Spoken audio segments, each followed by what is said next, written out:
We'll finish the axial skeleton with a look at the sternum and ribs. The sternum has three main parts. The manubrium is the most superior region, the body's in the middle, and the xiphoid process is the most inferior portion. Manubrium means shield, and xiphoid means shaped like a dagger. So, some violent imagery from the early anatomists. There's also a notch out of the manubrium called the jugular notch, which is where the jugular veins drain the blood from the head and brain down towards your chest. We can then look at the ribs, but first we should take note that the ribs do not directly contact the sternum. There's chunks of cartilage called costal cartilage, and those are what connect the ribs to the sternum. And this is important because if you look very closely at the costal cartilage, you'll note that some ribs have one chunk of costal cartilage connecting them to the sternum. But if you look at the lower ribs, especially very low, you'll see that there are chunks of cartilage that merge with other chunks of cartilage and other chunks of cartilage, and then eventually they'll make their way up to the sternum. So we have names for these different types of ribs. True ribs are the first 7 pairs of ribs, and those typically have more or less a single piece of cartilage connecting them to the sternum. False ribs can be defined a few different ways. You can call false ribs all the lower ribs, pairs 8 through 12.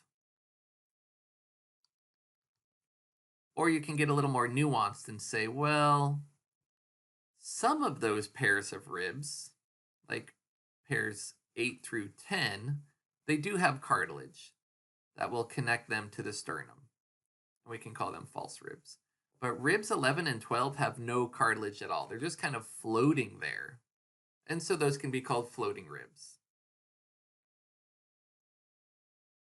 So in other words, some sources you'll look at will say that the floating ribs are ribs 11 and 12. Other places will call those false ribs, and more specifically, floating ribs. You can do either in this course. Now let's look at a basic rib. Take note that there's a bunch of stuff on one end of the rib, little bony bumps here and there, but the other end is pretty flat and nondescript. I like to think of this as one end has a bunch of bony chunks because it needs to attach to the vertebrae. And you know how vertebrae are classified as an irregularly shaped bone. So they've got a bunch of their own bony chunks sticking out here and there. But on the other end, the rib attaches to cartilage. Think of cartilage just as like being really sticky, and the rib just kind of connects to it like that. So the sternal end of the rib is the very flat, nondescript end that attaches to the costal cartilage. The other end attaches to the vertebrae. And more specifically, we can see the rib has a head, followed by a neck, and then a chunk of bone called the tubercle. On the head and the tubercle are facets, articular facets. So the facets are where the rib is going to articulate with the vertebrae. Anytime you see the word articular or articulation, you should be thinking about a joint between bones. And anytime you see the word facet, you should be thinking that's the exact spot where the bones are touching in the articulation. The ribs have a sharp curved region called an angle. We also learned that where the mandible suddenly curves up towards the skull, that's called an angle.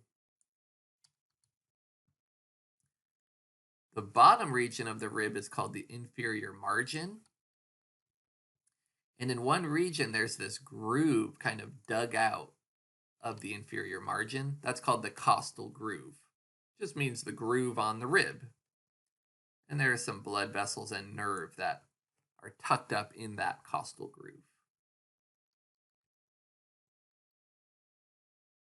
So now we've looked at the sternum and the ribs, but the last thing I want to do is look at how this rib attaches to the vertebral column.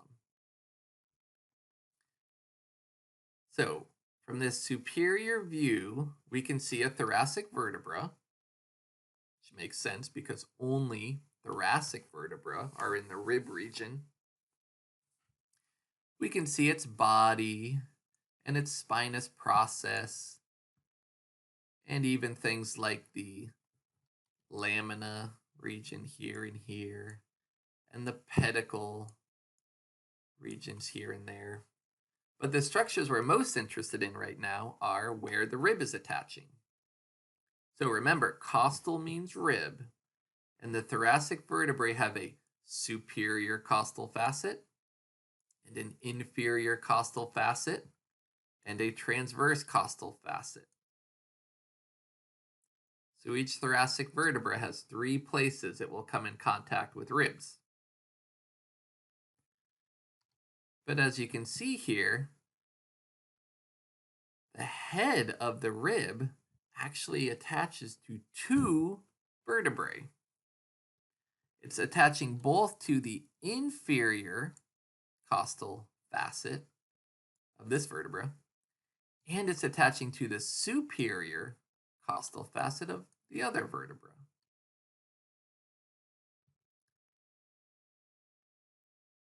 And remember, the ribs also have that chunk of bone near the head called the costal tubercle. And it's the costal tubercle then that articulates with the vertebra at the transverse costal facet.